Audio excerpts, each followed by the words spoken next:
speak or who record me when I'm speaking. Hello. I talk a lot about the people, place, and purpose. Everybody needs people, everybody needs place, and everybody needs purpose in life. And those are core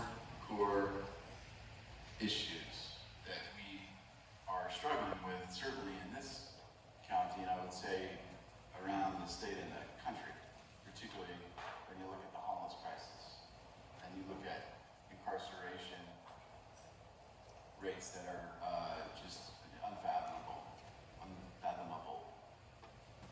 And then, of course, good treatment. So I'm going to talk about community, recognizing that community for us is a North Star. We want everybody in community. We want to go green. And that's what I'm telling my team. No matter where you work in this department, our goal is to have people living in the community, thriving in community. We know that that's not the case. We know that our communities are not built up the way that, for example, JFK had envisioned when we deinstitutionalized. There are parts of the world where communities have been built up much more effectively and more people are embraced in those communities. We also know that people who are really, really sick have a likelihood of falling out of the community.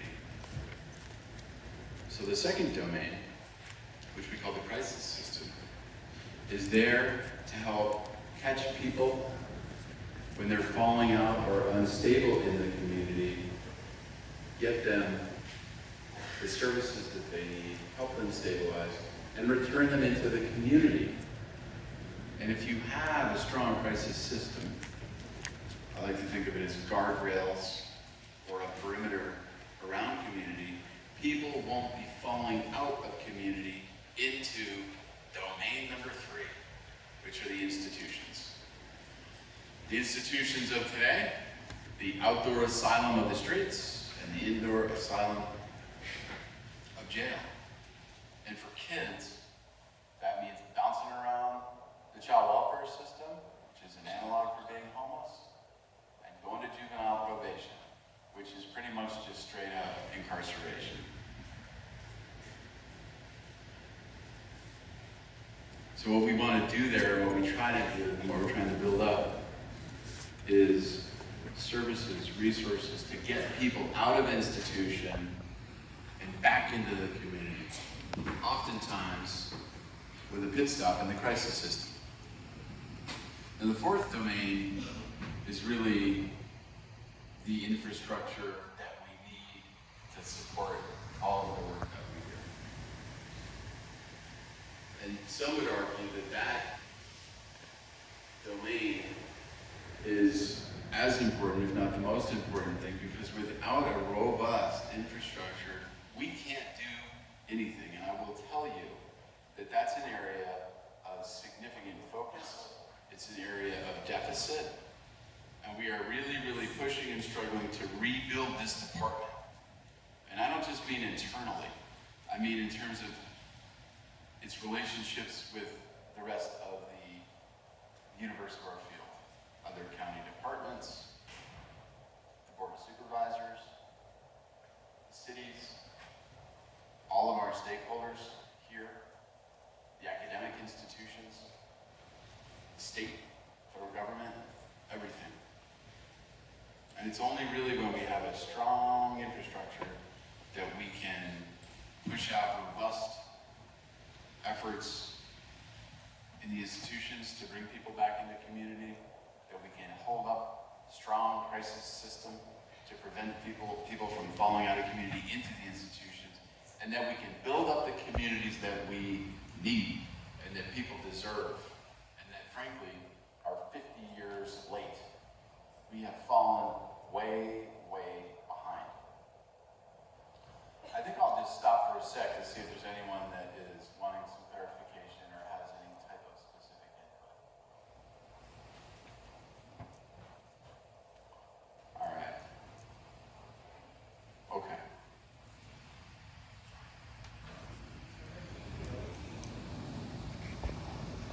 My name is Chief Gonzalez. Thank you.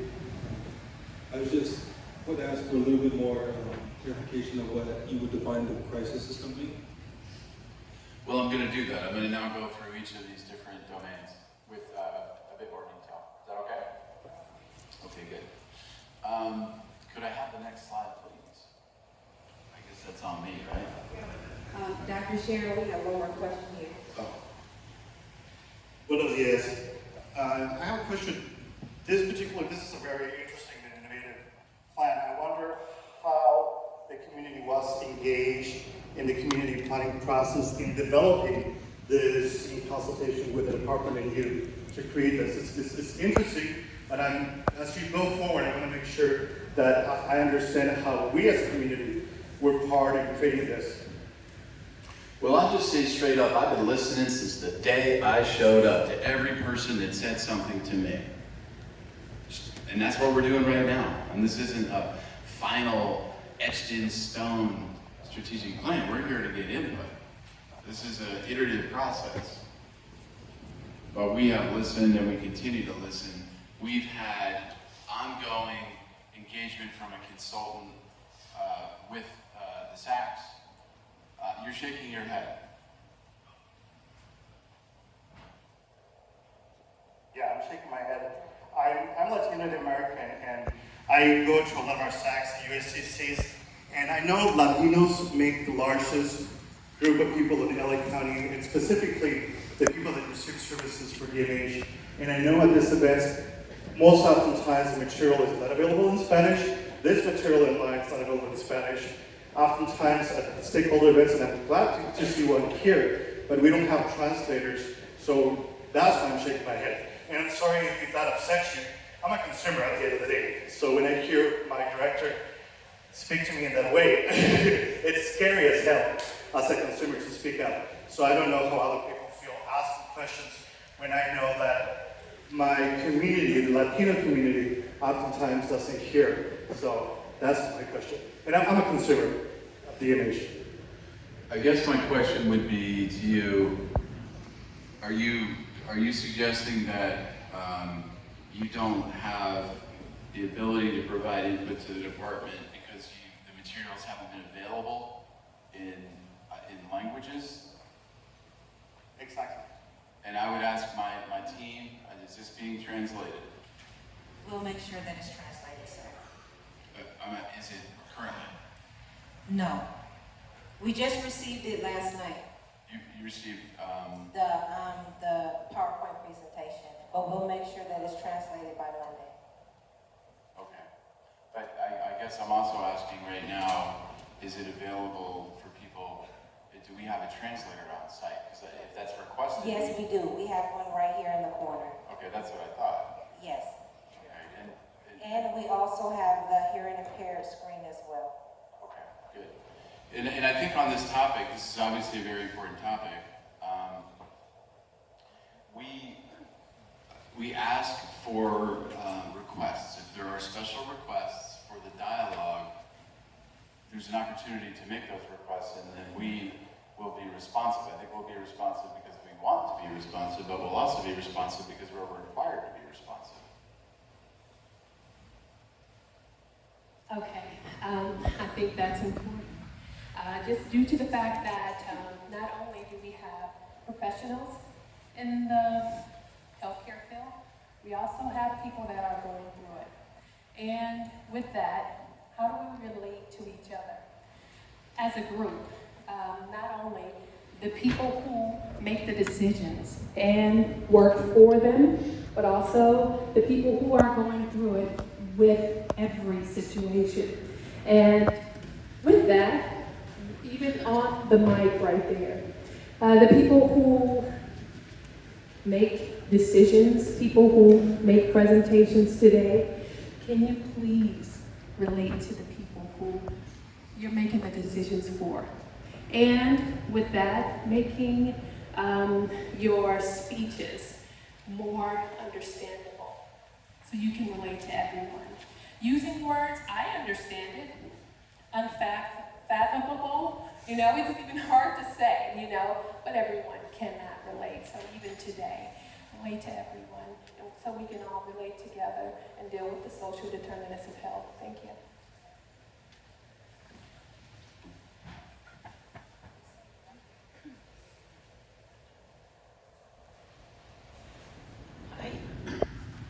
I live in Santa Monica, and there is a large homeless population in Santa Monica. A lot of it is mentally ill, and some of them are unextended, really.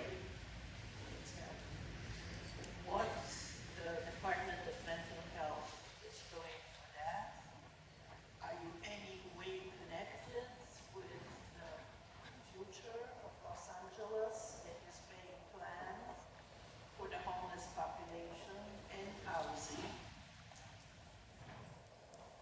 Could you, when you're speaking, could you specify also these things? Yeah, Because when I was looking at some of the proposals, the bills, assembly bills, Department of Mental Health and mentally ill was nowhere to be found. Department of Health was to be found, but not Department of Mental Health. And the mentally health people are the ones that are going to jail, that are dying on the sidewalks. Thank you. yeah, I'm gonna, as we go through here, I'm gonna talk about different initiatives and programs that we're trying to put in place, or that are in place, and why they're in place, and what we're hoping that they'll achieve. I don't think there's any director in this county that's more vocal at the state than me about the challenges that we face. We have been pushing more legislation through our department than has ever been pushed through our department. We've made headway getting commitments from this new administration for more money for housing, for mental health services. So I guess I would say I'm not 100% sure what it means when I hear that the Department of Mental Health is not on any legislation. Because I mean, I do believe that the department is driving the Board of Supervisors as well as legislators and other advocates in Sacramento, more so than probably anybody else. And I will refer to some of the things that we're trying to do, but I'm interested in hearing more about that. Maybe during the break you can explain what that, what you're seeing. Okay, we have a next question. This isn't a question, it's just a response to the person who wanted translation. When I worked at LAUSD, when we had parents come in who needed translation services, they had like headphones and a person speaking, so for future gatherings, maybe that could be implemented. Okay. Sorry about that. I think we have that. Hi, Dr. Sherin, Nancy Carter. Some of you in the room know me, and it's been 25 years for me since my son had his first break. It began with the police arrest, incarceration, and it pretty much ended his last hospitalization 10 years later, ended in the same way. And one of our focuses when we started the non-urban LA chapter was criminal justice. It seems to me in 25 years we really haven't moved the bar that far. The major issue for those of us from communities of color, black and brown, is that our people go to jail first, we're arrested first. I did an article that was called the Go to Jail card. If you're psychotic and you're walking down Rodeo Drive, chances are you will be picked up and taken to UC Hilaire Sears. If you're walking down Rodeo or in East Los, you get the Go to Jail card. What can we do to stop the incarceration of our people? What can we do to help you? For me, this is not just an issue of what affects us as loved ones of people with mental illness. It's a civil rights issue, and it moves even to a human rights issue. What can we do to get these kinds of measures on the ballot? How can we help you to make this system change? We cannot have our people going to jail when they're sick. Yeah, I completely agree with you, Nancy. And I really appreciate you saying how can you help, because we all need to help each other. There's no government solution. These are collective problems. They're deep cultural problems, and they'll only be solved by the collective and by a big shift in our culture. I mean, and I, at some point I'd like to get back to this because there's going to be a lot of answers to the things that we're doing. But I'll tell you, since I've been here, two major issues have been dealt with, and I've kind of had my head down and have gotten bumps and bruises in the process. We avoided the development of a 4,800 bed jail.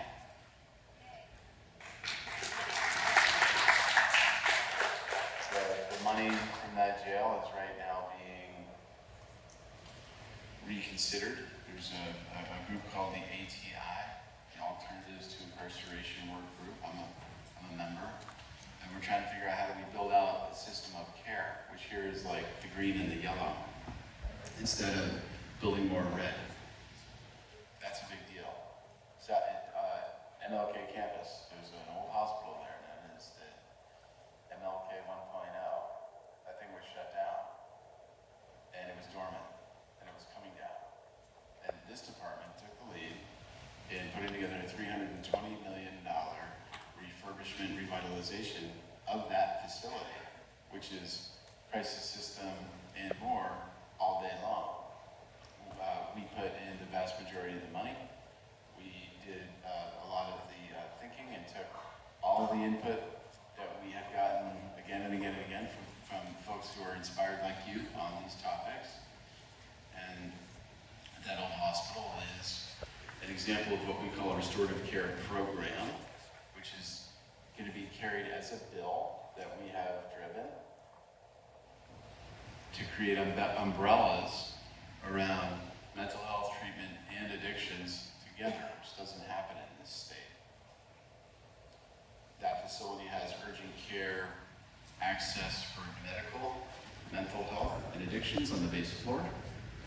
It has acute psychiatric beds, it has subacute locked beds, it has residential treatment beds for mental health issues and for addictions. It has intensive outpatient services, it has detox services, it has a major peer component. We have peer concierge navigation ombudsman efforts that will allow for navigation of the campus, the building, and the community. We'll have peer enterprise. There's reintegration efforts from workforce development and from probation in that building. So I'm very sensitive to what you're saying about getting picked up and taken to a hospital on Rodeo as opposed to what happens in other parts of the county. And what I'm telling you is this is gonna be a world-class, it is a world-class program. And it is not only a great resource in an area where it's very dearly needed, we're creating new legislation so that we can replicate it and that it's replicated in other parts of the state. I think I'm gonna move on.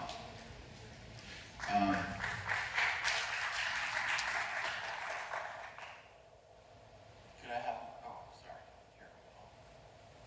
All right, now this is hard for me to see, but I guess it doesn't matter.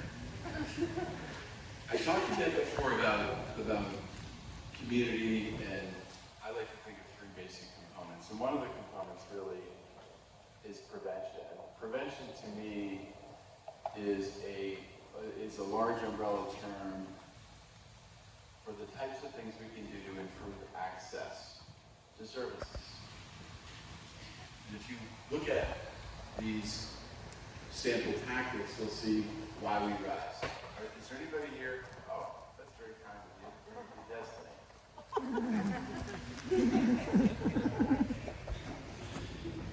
Are people here familiar with the efforts, the ongoing efforts around We Rise? Were there people that went? Okay, I always wish I could see more hands. Well, okay, I appreciate that. Some people are putting up both of their hands. Why We Rise is really just about, it's a huge awareness campaign. It's an awareness campaign about the issues that are faced that include mental illness, that include addictions, that relate to people across the life cycle, different types of diagnoses, impacts on different cultures, stresses of different ethnicities, genders, sexual orientation, etc. It's a big, big deal, in my opinion, because it's created in a community building way some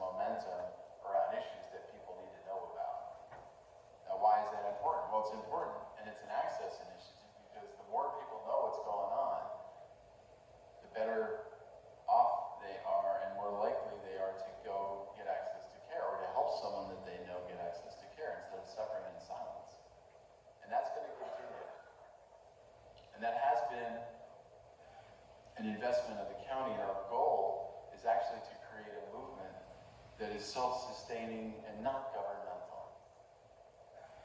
Have any of you heard of a campaign called Stand Up to Cancer? Okay, so we got a double hand up here. Cancer was a very stigmatized thing for a long period of time, and a lot of things have happened, and there have been movements like that one that have been really driven by external resources and brought together coalitions and changed the game. We want to see that around mental illness, and that's frankly not something that the government can sustain, nor should it.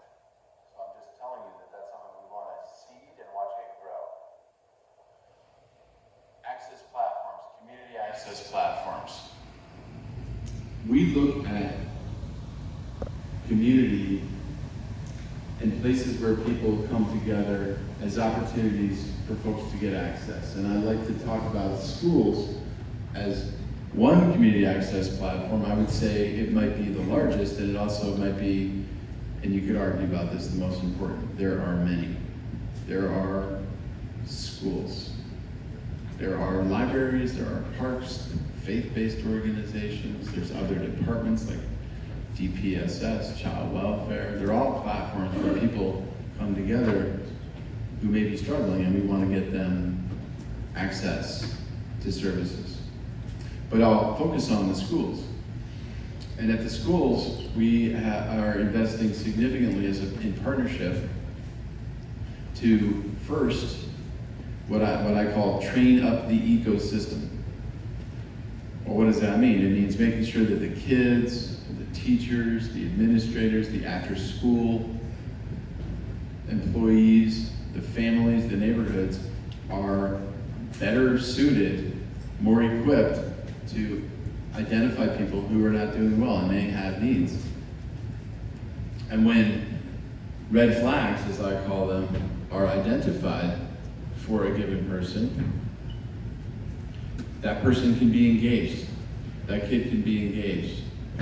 And there's a lot of interest in not just having professionals engage students who are not doing well, but to leverage peers, other students, students that are there, or recent graduates who have gone through a lot of the same struggles, because we believe in lived experience in this department.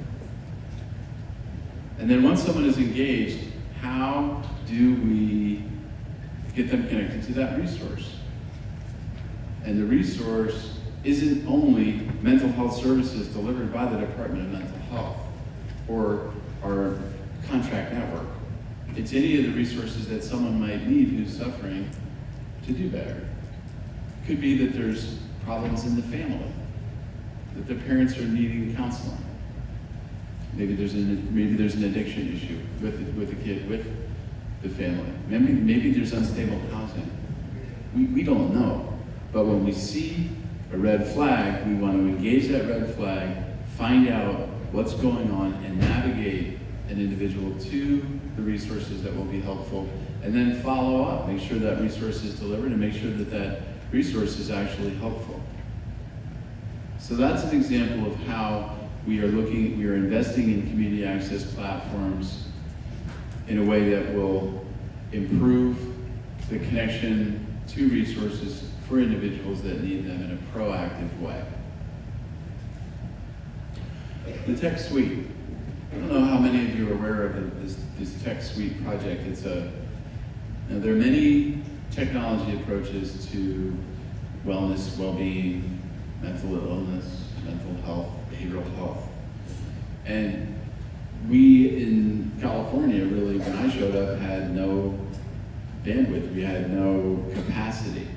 And we as a department have led a movement at the state to create a technology suite. I will say that I'm frustrated that it hasn't moved faster, but I'm frustrated that everything's not moving faster. And I'm sure that the staff that are here will agree that I'm a little bit restless because we have so much to do. But we are making progress in this domain. And you can imagine that there are people, just like at the community access platforms, technology is an access platform. And there are people who can learn about what's going on with them, who can find out what resources are available to them through technology, and in fact receive treatment. But cognitive behavioral treatment in the technology space is very effective. And some studies have shown that cognitive behavioral therapy delivered through an avatar is as effective as it is for face-to-face. But it depends on what someone wants. It also depends on whether or not an individual has the ability to get to an appointment, or has the time to get to an appointment, or wants to do it in a way where it's very personal. They do it in their home, they do it at lunch, they do it at night. So that's, again, an effort. And our goal is to say, why not figure out how to push the resources out to get services and help people in ways that are destigmatized, that are very user-friendly, instead of having them come into the clinics, which are already overrun, and in many times inconvenient. Home visitation. Homes really are the largest community access platform, and we have invested heavily in home visitation as a department, and we've focused our investment in many ways on the child welfare system. So those families where there are issues related to mental illness or other serious stressors that promote mental illness, those are the families where we're investing. And we're going in with that same approach to make sure that the families are informed, that if there are issues that need to be addressed, that we're addressing them. DCFS, DMH, that's just about a partnership. When I showed up there, I would just say that the departments were not in the greatest shape in terms of collaboration, and we've done many, many things to get to a whole new level. And I'd be happy to talk to anyone about that at length, because it's been a major focus. Promotores.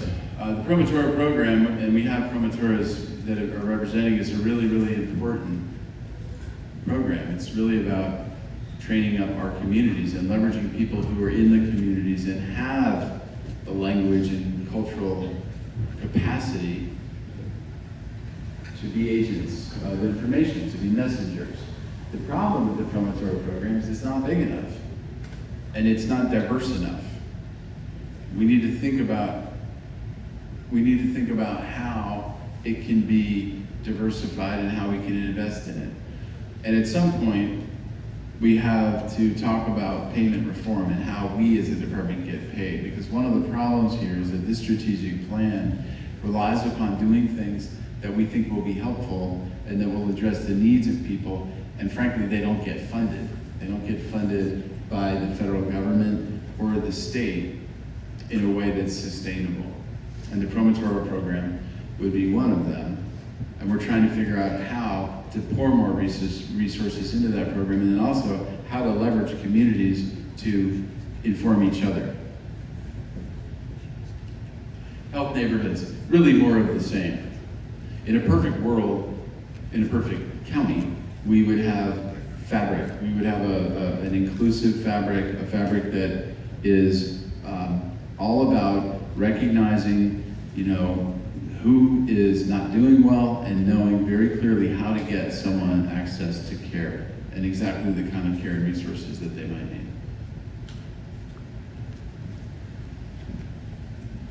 Okay, another part of community here, these are the social determinants. And I'll just say, and this gets to the payment reform issue, that I consider the social determinants to be as important as anything. I mean, we know that the inadequate amount of housing in this county is a massive, massive problem. Mitch Katz, who was here for a while before, actually we overlapped for about a year, and it was very sad to see him go, used to say, I'd like to write a prescription for housing in many cases because it's more important than medication. Then he did. Which is a beautiful thing to say, and is right on. And I'm saying, and have been saying and trying to move on the concept that I would like to write a prescription for kinship. And that's where peers come in. And we are trying, and again, moving very, very slowly to build up capacity. And we are fighting for builds that will get peer certification and peer services supported from the federal government and from the state. And we failed. These things have flown through the Assembly and the Senate, and then they've been vetoed. And they got vetoed again. And we made a major ask in the governor's budget that didn't show up. Other stuff showed up in the budget, but not peers. So we're going after it again. When it comes to housing, we believe in all types of housing. We believe that we need arrays of housing that that will meet the needs of the people who are not housed or are unstably housed. And that's not a one-size-fits-all. I believe that there's been an over-focus on permanent supportive housing, which is a new development, which costs an awful lot of money. It takes a lot of time. Now, getting back to the JFK 101 concept of community, we have to build more inventory because there's not enough. But there is a lot of inventory that is not optimally leveraged. There's also inventory that's going away. Barbara, you're here, Barbara Wilson. Hi. Bravo. The very first commission meeting that I went to, it was a small commission, it wasn't a full commission. Barbara was there. And she looked me in the eye and she said, "We have a problem with the Board of Cares, sir." And she's right. And I had known about it. I knew about it when I worked in the VA. Because a lot of the veterans that I took care of here in West LA were losing the boarding cares that they had done so well in. And we have fought very, very hard. And I'm talking about boarding cares. It's a really critical component of our housing network in LA County. And it's one where our advocacy has led to a significant amount of attention and, I believe, response. In the governor's budget, there's a $750 million allocation that can be used for housing infrastructure. And we made an ask for $500 million of that to be used for boarding care. We don't know how much of it is going to be used for boarding care, but it better be a significant chunk. And the biggest part of that chunk better come to LA County. Because we're losing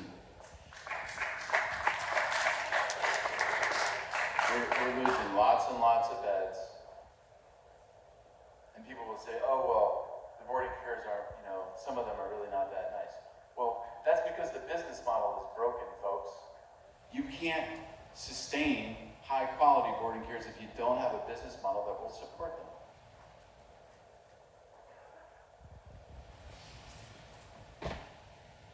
I'm getting shut down. All right. I'll try to move a little bit more quickly. It's just hard to go through this stuff and talk about it without taking time. So I'll try. I'll accelerate after I get through this one.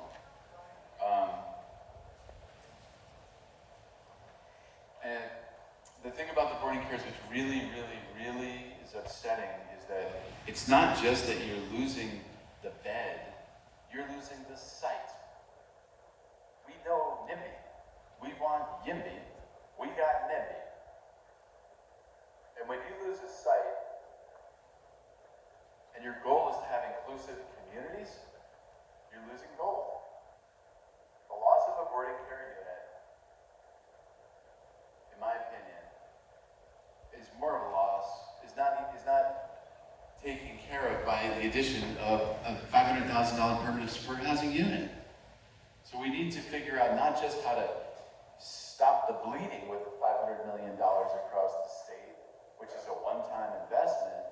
We need to figure out how to fix the business model. And I'm just going to say there's two ways, in my opinion, that I've been very vocal about fixing the model. Boarding cares can't get housing subsidy because they're licensed. So one thing would be to say, accept them from the housing subsidy rules. Section 8 housing, if you have that exception, would be able to use Section 8 money to fund boarding cares. Or, my favorite is to say, you got board, you got care. License the care. Don't license the board. Let us let's use the money from the Fed, from the state, housing subsidy, to take care of the board. Family finding. This is a big deal, obviously, in the child welfare system, but I say it's more broad. We need to be looking at households and how we support households, not just individual people. And there are things, and look,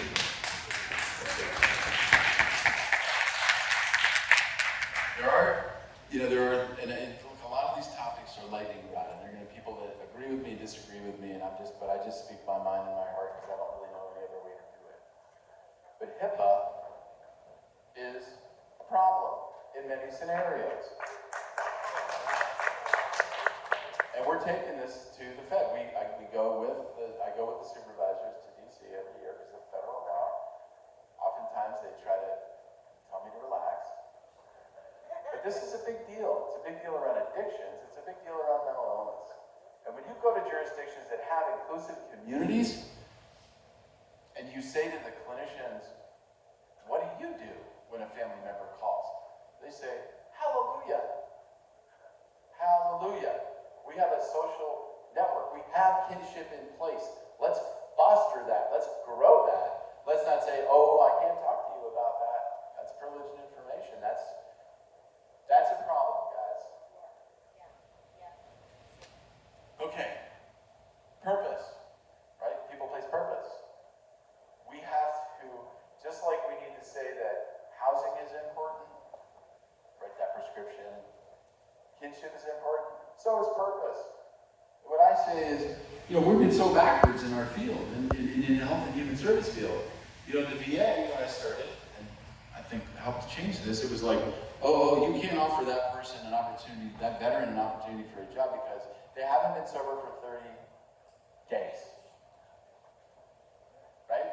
Or they are unwilling to do these 50 different programs that make them want to vomit. Okay, so what you do is you say, when you find someone that wants to do something purposeful, you give it to them. You find out a way to get that to them. So we're trying to expand our occupational therapy staffing and contracts that will support occupational therapists and do supported employment and models like IPS. Because if you can get someone engaged in a purpose, they're going to say, I want a place to live. I need a place to live, and I'm going to go after a place to live. And I want treatment because I want to be really good at my purpose. And I'm not going to get high, and I'm not going to drink because I want to deal with the meaning in my life, which I've lost. And if you don't tap into that, and you're just offering treatment, you're missing the big memo from a human being. Peer certifications talked about it. Peer enterprise talked about it. Those of you who are aware of the Peer Resource Center, which we have at the headquarters, we want those things in every service area. That's a model. That's just not a thing in and of itself. And we're trying to figure out how to get that done. We're trying to find the right spaces. We're trying to get help with funding from the state and the federal government. All right, now I'm going to pick it up right now. I apologize. Okay, treatment. This has been the focus of our field. Like, how do what kind of treatment, what kind of medications? And I'm a psychiatrist, so when I teach other psychiatrists and I tell them, I talk to them about social determinants and I talk to them about prevention, they look at me and they're like, well, what kind of meds? What kind of doses, what combinations? Important stuff, but tools and tools only. We have to improve our staffing at our directly operated clinics and in our legal entities. We don't have enough staffing. We don't have to meet the demand. And if mental health is going to be the thing that everyone's focused on, because we've been kind of kept in the closet, and now it's like, oh, everything's mental health, and everything is, then give us some love, give us some resources, so we can hire more people, and we can have bigger contracts to get more resources and professionals into our communities. Interdisciplinary teams. I've gone to the clinics. I'm that kind of a director. When we get to the institution, that's what I do now. I spend time in Skid Row and Hollywood on the street. But I have been in the clinics. And the people are so busy that they can't do real interdisciplinary treatment planning. The mental health field is an interdisciplinary field.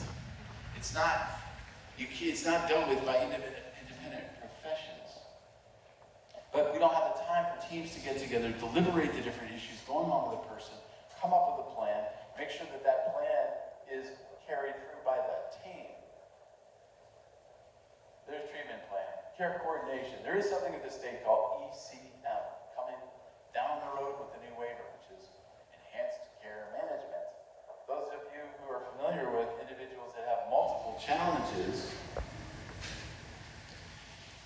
they have 3-5 case managers. Multiple case managers, in my opinion, can be contraindicated. It gets real confusing. So true care coordination, case coordination, resource coordination, call it what you want. It's a system whereby different case managers are actually working as that greater team. And I want to give credit to the state for recognizing that, and hopefully we're going to figure out how to fund it and implement it. FSP redesign.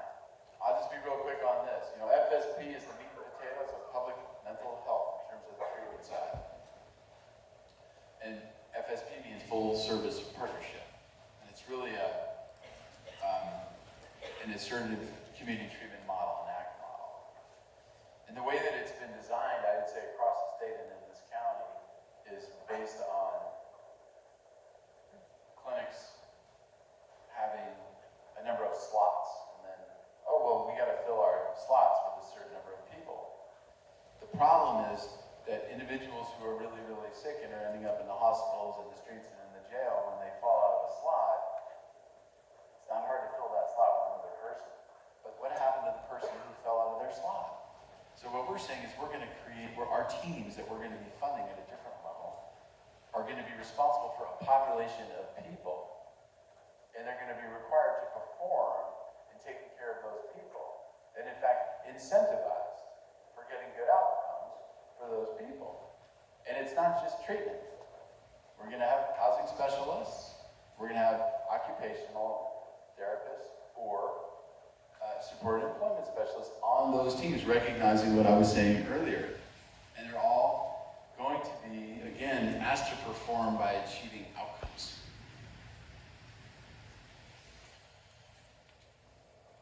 The Hollywood mental health and Trieste model is something that many people know about. I've talked about it in Santa Monica. It really is a culmination of a lot of the things that we're describing here based on what many consider to be the jurisdiction with the best mental health program in the world. And really what it ultimately comes back to is flexibility in funding and requirement for outcomes. We need to use the money that we get to take care of people. We don't need the money to take care of the auditors. So this department, I think, and it's not just this department, it's actually the system, and it's California, has really focused on managing the funding streams. But what we really need to be doing is focus on managing people and figuring out how we can get the funding streams to support that. And if we get real payment reform at the state, we will be able to do that more effectively. And I will say that the new waiver conversation is not where I believe it needs to be. And I am up there on most of those committees. It's all about efficiency with what's called a fee-for-service model as opposed to giving us money for every person that we care for and demanding that we get outcomes. Transcranial magnetic stimulation. This is another one of these lightning rod topics. We have a pilot, finally it took a long time, where we're leveraging transcranial magnetic stimulation as a treatment option for people that want it. This is a modality that is very effective for certain people in certain populations. It's actually FDA approved for elderly with refractory depression. And my argument at the state to get this approval for this is that it's a parity issue. That why is it that public systems don't have access to a treatment modality that is available to people that have money and have private insurance? All right, the crisis system. You know, here's what I want to say about the timing. I have to go through this stuff. And if we, and Brittany, I'm looking at you, but you're not looking at me. Tweeting this picture. Okay. I think that there will be time for Q&A. If we have to extend that into a later time or in the afternoon, I would suggest we do that. I just can't rush through this. The crisis system, that system of care that really we believe is critical to helping connect with people that are falling out of community and that are at risk of becoming homeless or incarcerated. And there's a number of different components to it. The first component is really what I call our real-time response. And if you look at our real-time response teams, many people are familiar with PMRT, our Psychiatric Mobile Response Team. But there are others. And many of you know about the Stratgic, which is a partnership with schools and law enforcement, particularly when there's a kid that we're worried is at risk and dangerous to themselves or to other people. But the idea is if we are in real time roaming Los Angeles County and identifying people who are really suffering in an acute way and respond in real time, we'll be able to engage them and in many cases get them to intensive treatment. So the other major part, aside from real-time response in the broadest sense, is the facilities that are available for people to get intensive care. And I will also tell you that as a part of our real-time response, we now have what we call therapeutic transport vans. And we're looking to expand the capacity of these vans. Now, when I showed up, I heard a lot of complaints from a lot of people, because I do try to listen. And the complaints were, oh, well, when we have someone in the field that really needs help and needs transportation, we have to wait for the ambulance service. And that can take 4, 6, 8, 10, 12 hours. And when they show up, if we still have the person there, they get strapped on a gurney. And then the other approach is, oh, well, we'll call law enforcement. Wonderful. Law enforcement is a way to get people to the hospital, and it is important when you have, I would say, behavioral issues and combativeness that exceed the ability of the clinicians. But it's also one word which can very rapidly turn to a trip to the jail, which raises a fundamental issue, and that is that we are invested in law enforcement when we do real-time response. We're not invested in health and human service adequately in real time. And the real-time issues in our communities, I'm going to say, are health and human service oriented the majority of the time. So we have to build that capacity. This is an example of us doing that. So what are the therapeutic transport vans? Well, they're large vehicles that are relatively comfortable. They have a peer. They have a clinician, and they have tele-access to psychiatry. And we want to lead with peers. We want to take people where they need to go, which could be back to a boarding care, especially if we keep the boarding cares going. It could be the hospital. That's a more dignified, less traumatizing way to get to a hospital than getting strapped onto a gurney in an ambulance or thrown in the back of a police car. So that's the idea with real-time response. Now the facilities, urgent cares and emergency departments. We don't have enough urgent cares. We also actually don't have the ability for first responders to go directly to urgent cares because there's legislation that prevents it. We also are limited to 23 hours and 59 minutes in our urgent cares. We need at least 72 hours of the urgent cares to kind of figure out how to address the needs, to help somebody relax, to get treatment, to find out what's going on in their lives and connect them back into the community. But we can't do that because we don't get paid for it. So we're fighting, that's another legislative matter. That's a big one. The idea for the urgent care is to deal with the crisis without having to engage in hospitals and emergency departments and all the other things which frankly can be traumatic and unhelpful in the big picture. Peer respite, another example. Someone's in crisis because things are really bad around them. Well, now why not give them an opportunity to be where things aren't bad, and where they're supported, and where they can get some comfort. Mental health beds. Those of you who have followed the whole mental health bed narrative will know that this department submitted a report to the board telling them that we're at least 3,000 treatment beds short. And I want to describe treatment bed.